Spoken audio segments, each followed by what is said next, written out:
Velkommen til dagens video. I dag kommer vi til at vise lidt, hvordan man vasker sådan her brugt knallert godt og grundigt. Jeg har lidt forskellige ting, og det er den her Gillette Storker, jeg købte brugt, som ser udmærket ud, men den er dog meget beskidt, som man måske kan se her på videoen. Også noget omkring motorblokken og inde ved fælgene. Så inden vi begynder at skille noget og kigge på noget vedligehold, så giver den lige en ordentlig omgang vask. Og der vil forberede os med en spand med noget turtle wax, en mikrofiberhandske, en børste. Så er der fældrens, pre-wash, der er så en slags affedtning, og så noget MC-affedtning. Så ser vi lige, om vi kommer til at bruge den her CF-fordeler til vandslangen. Og så er der også en foam sprayer på, der er forbundet til en højtryksrenser. Og der er altså fyldt 1-5 bilshampoo i. Der er 500 ml, så der er 100 ml cirka bilshampoo, og resten er vand. Så er vi i gang med højtryksrenser her. Så lad os komme i gang. Og det ser ud som om der er lidt jernpartikler omkring bremserne og hjulene. Også en del fedt olierester. Jernpartiklerne kommer fra bremseklodserne, når man træder på eller trykker på bremsen. Så bliver det slidt af her på skiven, og så begynder de at flyve rundt på fældene. Men vi starter lige med noget MC-affedtning omkring motorblokken her, og fjederen, hvor man også kan se, at der er godt griset til. Derfor får vi bare sprøjtet godt ind her.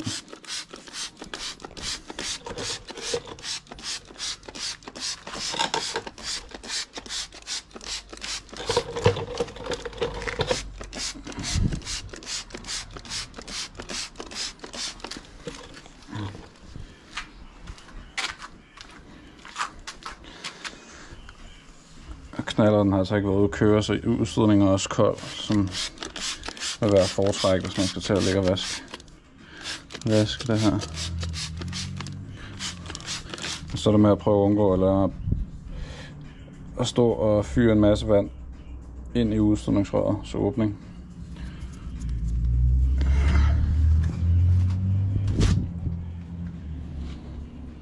Jeg tager også lidt på forgaflen her omkring hjulet, speedometerkablet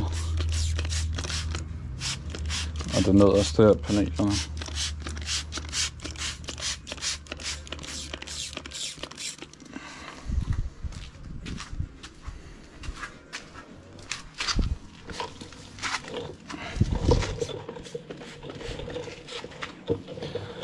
Og det har jeg lige glemt at sige, det er selvfølgelig en god idé at bruge gummihandsker til der, i og med at man skal have en masse kemikalier på fingrene.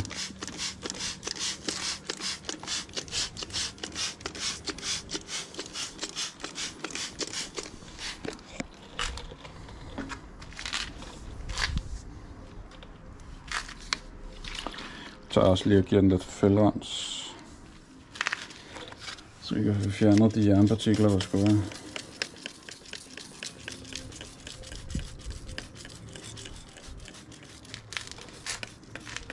Det er heller ikke det sundeste at få i øjnene eller få blæst tilbage i munden, så prøv at lade være med det.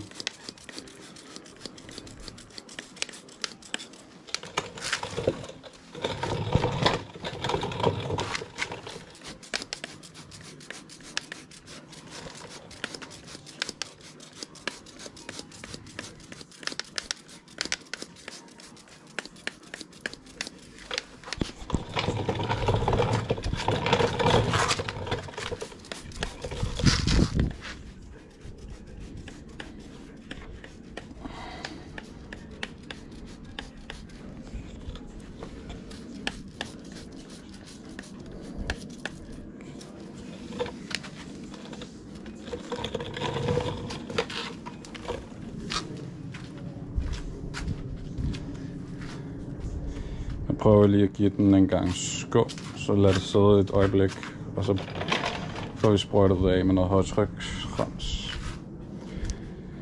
Noget højtryksrens og med noget ren vand. Så vi lige får det værste af, inden vi begynder at røre ved det med børsten. Jeg mangler selvfølgelig pre-washen der her. Blandet cirka 1-8. Den giver vi også lige rundt omkring på panelerne.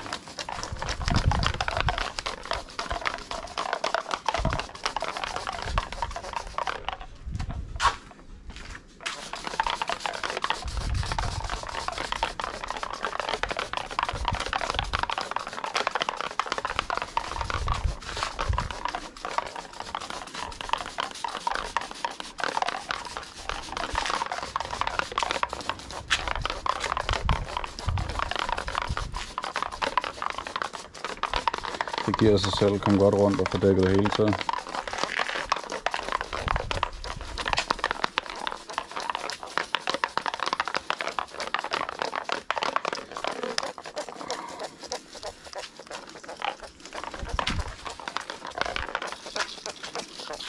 Det er også godt med skidt herinde ved vindskjoldet.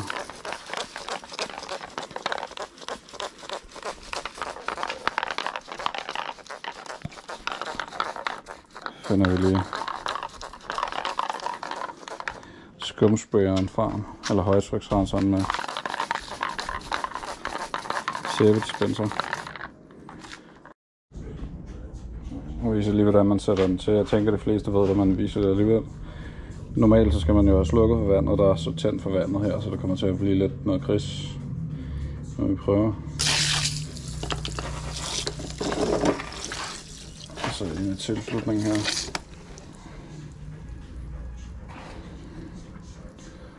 Og så tænder man ellers for den. Den er sat til strøm.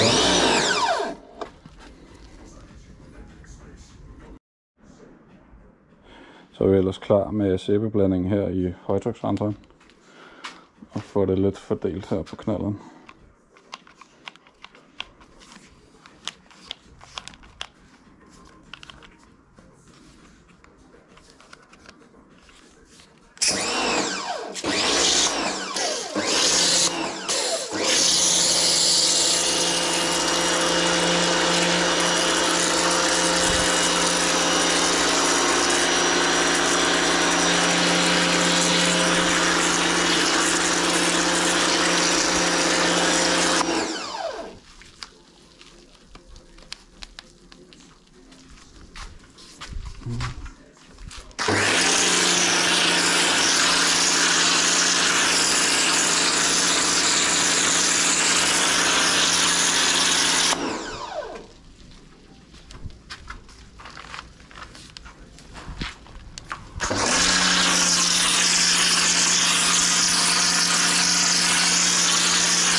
Så prøv lige at få børstet det, eller vasket det værste snavs væk med den her vandstråle, efter vi har sæbet den ind.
Og sådan specifikt til sæde kan man også bruge noget af det her, som man bruger til biler. APC, All Purpose Cleaner. Og en opvaskbørste, som ren. Sådan. Og lige kan sprøjte det godt der.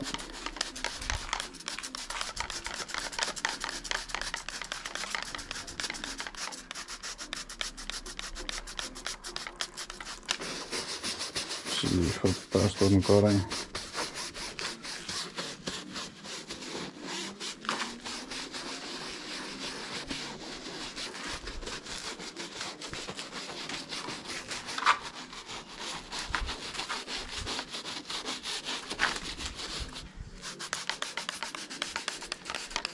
Og så sørge for, at det er helt vådt, når man gør det, så man ikke laver nogen ridser eller skader.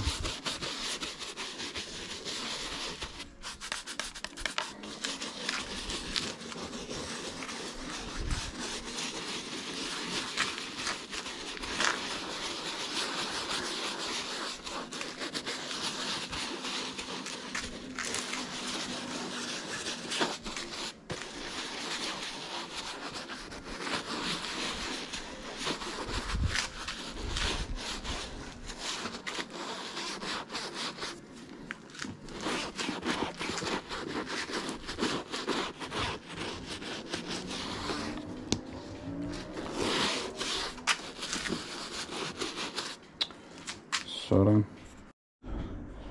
Så vil jeg få at vaske sæben af, inden den tør.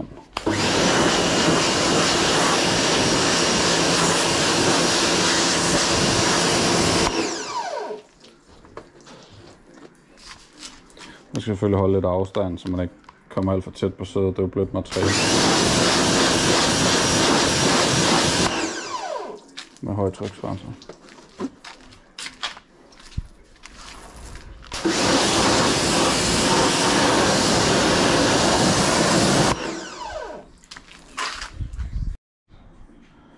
Nu vender vi så lige tilbage til hjulene, som faktisk er det, man bør starte med at få styr på, inden man begynder at vaske resten. Det plejer at være det mest beskidte sted, både for biler, motorcykler og ja, knallerne.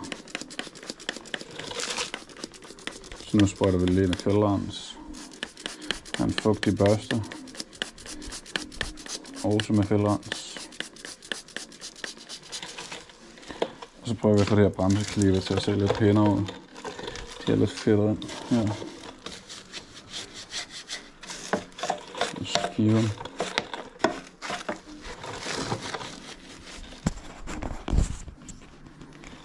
Og det er jo så en god idé igen at have briller og handsker på, fordi det her der sprøjter ud over det hele.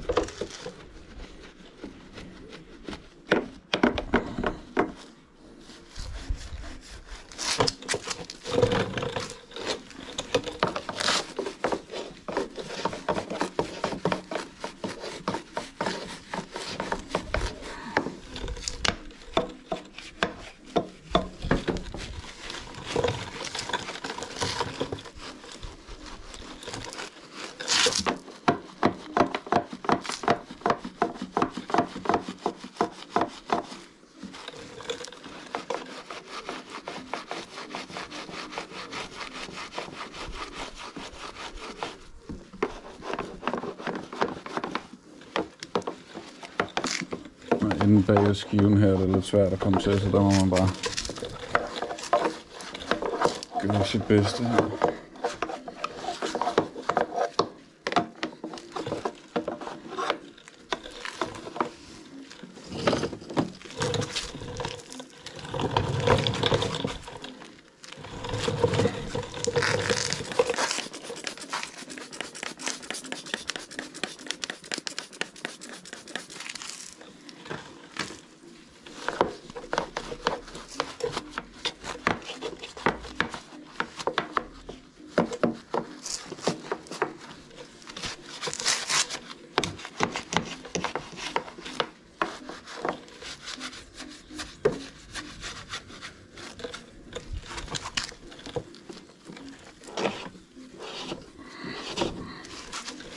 Prøv at komme til over det hele. Og se lidt ventil.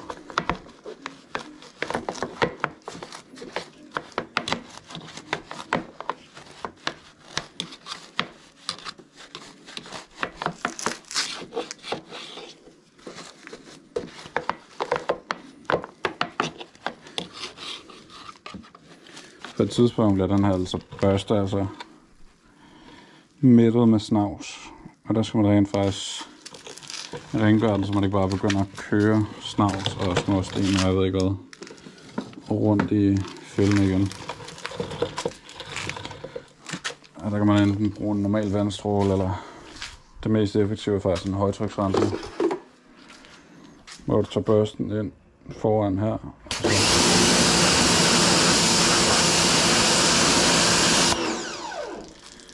Så giver den en skyller.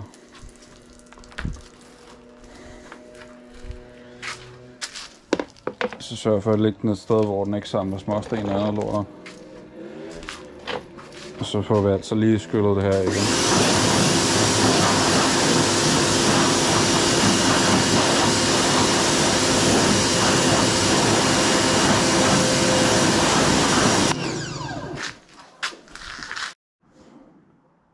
Så fortsætter vi lige her bag til med motordæksel.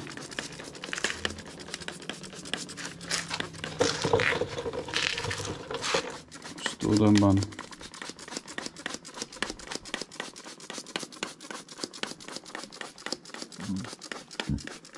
Ind omkring fælden.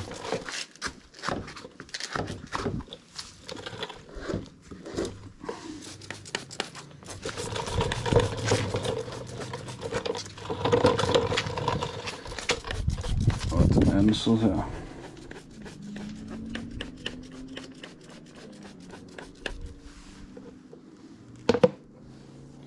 Og så igen på børsten.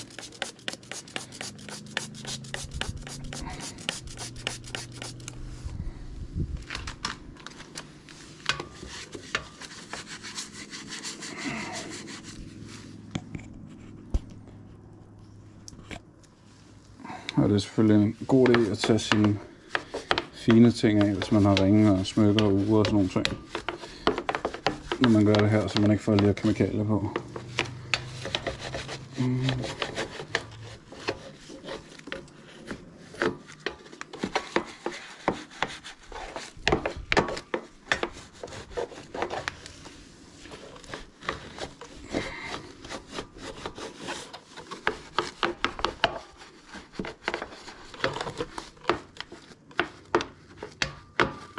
Ind omkring ventilen rundt.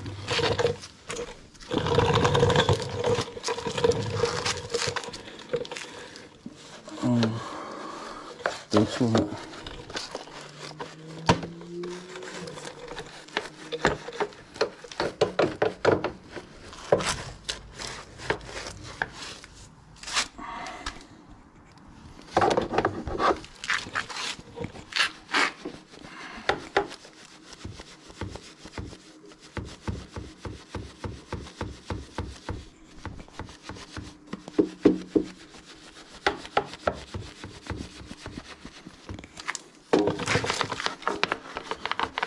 Selve blokken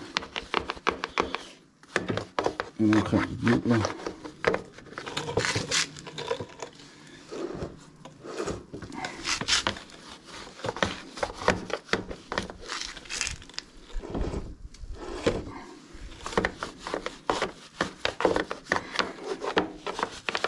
Det er faktisk den mest besværlige del af vasken og mest beskidte område.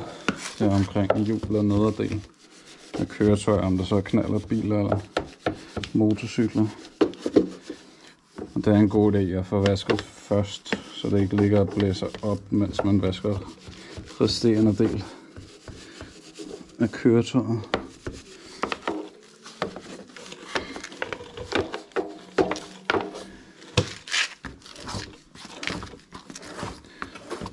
Sørg for, at vi kommer rundt alle vejen.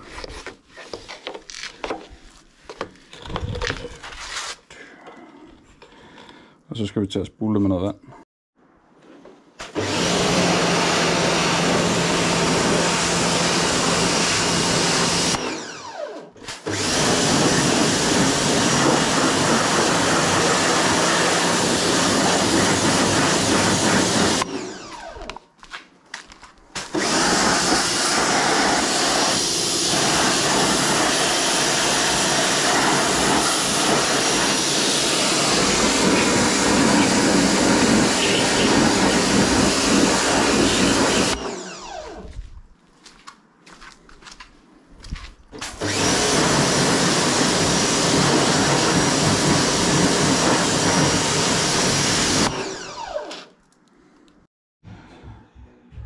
Og der fandt vi altså lige en spand mere frem.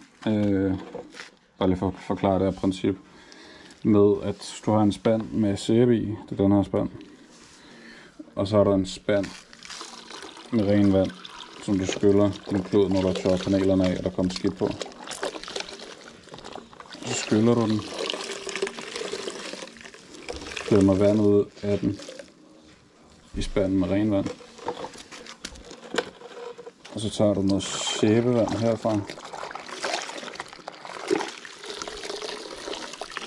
Og så begynder du ellers at vaske paneler. Men det er altså det her princip med, at du først skal afrense den i ren vand. Og derefter herned, så du ikke ligger og trækker det samme skidt op og kører rundt på lakken. Det bliver ligesom sandpapir. Og så kommer du til at være mange ridser, når du er færdig med at vaske. Det bliver jeg rigtig ked af. Så det er en god idé at bruge 2 spande. Så skal vi altså til at fordele sæbe på knalleren, og der har jeg lige gjort den våd igen, så vi ikke står med at køre en mikrofiberklud over hen over noget tørt. Noget tørt maling. Så skaber det ridser, så den er fugtet. Og vi har en våd mikrofiberklud. Så tager vi op fra og ned og får fordelt sæben godt her. Og der kan man godt tage noget shampoo. En flaske og lige hælde ud. Så det skummer lidt mere. Så kørt det godt ind her.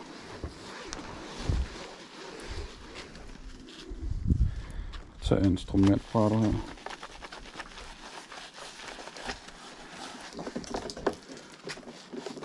Håndtagene plejer også at være godt beskidte.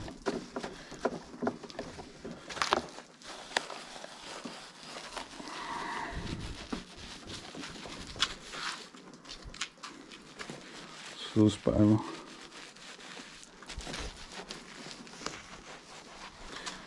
Et originalt sidespejl simpelthen.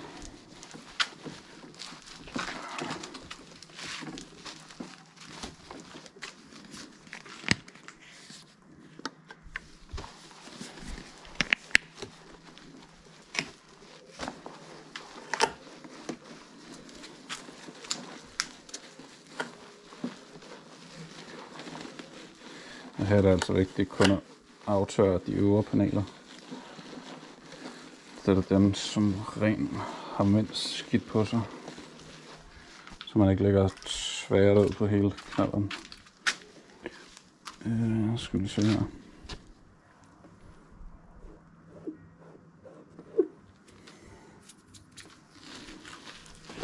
Jeg kan også godt tage det her panel.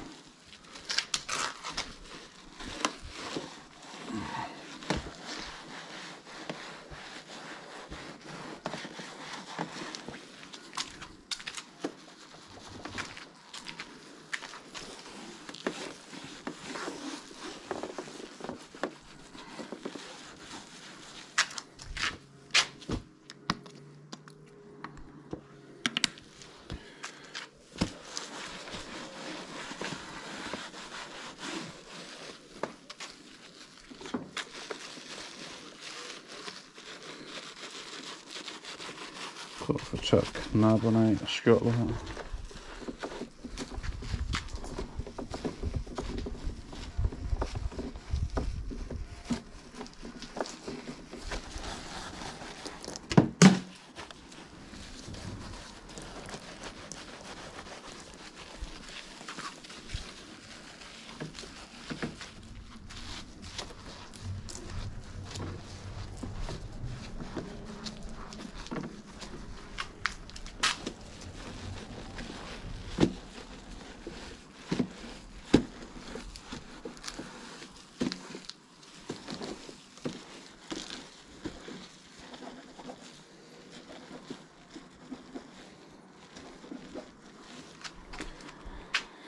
Og hvis det skal være helt rigtigt, skal vi faktisk have en ekstra spand med rent vand i, sådan så vi kan rense den her ind imellem fra hver panel til et nyt panel.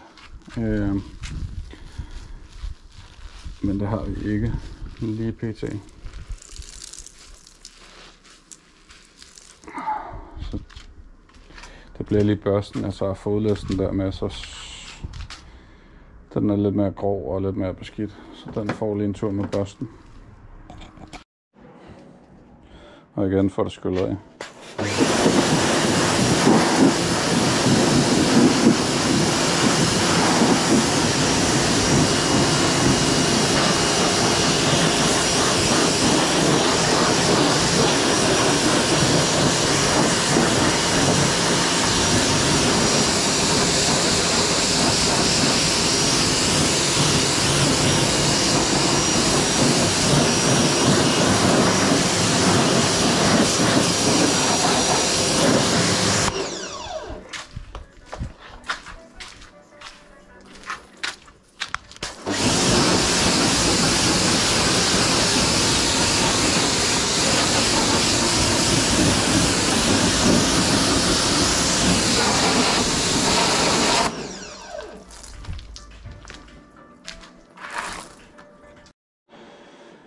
Og det er altså nogenlunde det færdige resultat. Det kommer lige til at tørre den af med nogle rene mikrofiberklude. Ideelt set, så kan man blæse den tør med luft. Hvis man har et eller andet apparat, der kører på batteri eller ledning, der kan puste, så puster man luften af, og så kommer fugten nemmere ud af de små huller, der er rundt omkring. Og inddybninger. Men det kommer altså til at blive mikrofiberklud herfra. Og de nederste paneler lader tørre selv. Vi kan lige prøve at tørre sædet af her. Se hvordan det ser ud i forhold til da vi startede.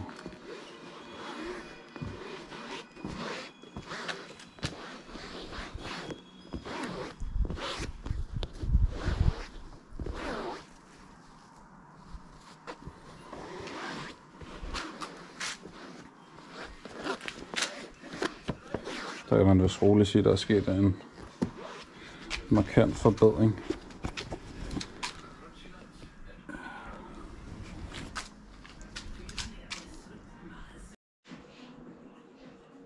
Og det er altså metoden med mikrofiberkluden her, hvis man gerne vil tørre panelerne af på samme måde.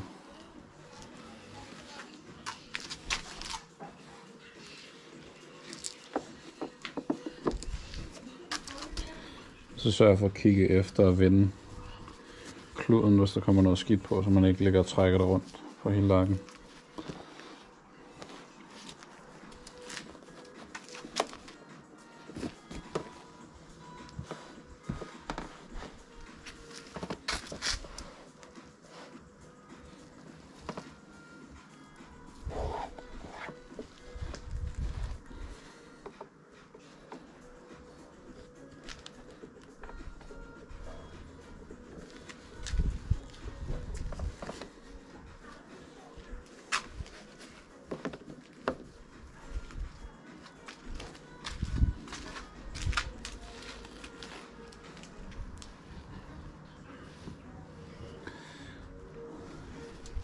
Det hjælper også, når man har brugt sådan en bilvoks, når man aftørrer den, og så får man tørt det resterende bilvoks af, der er i shampooen, og fordelt ud i lakken.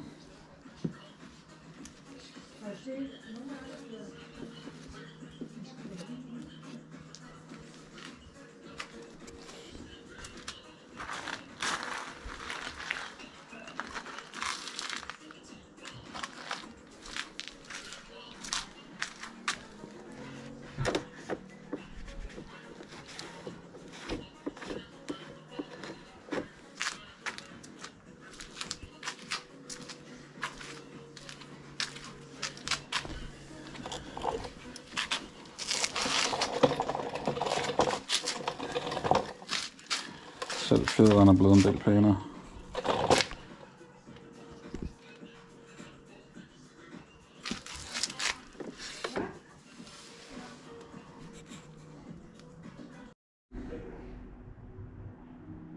Og til plastikpanelerne hernede, som er sorte, vil man ofte bemærke, når man har vasket med sæbe, at de begynder at blive lidt grålige. Og der kan man altså købe noget silikonbaseret restaureringspasta, som man kan smøre på, når det er blevet tørt det her. Sådan så det bliver helt sort og pænt igen. Og det er altså noget, man kan få forskellige byggemarkeder og autohandler. Og så noget glasrens til sidespejlet her.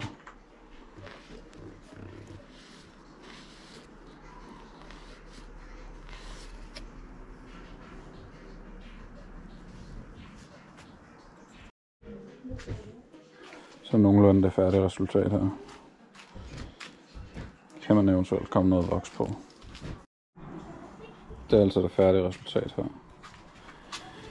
Se om man kan få lidt af lakken her. Den har fået en lidt bedre glans, må man sige. Og så dækket sædet.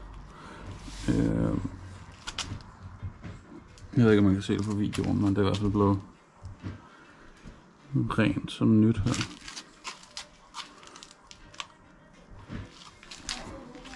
Så der kan være en børste og noget ABC-rens.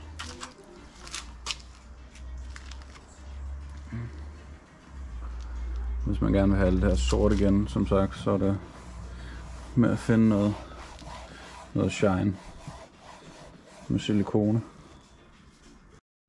Og ikke mindst instrumentbrættet her. Der også starter ud med at være meget beskidt. Og sidespejlet.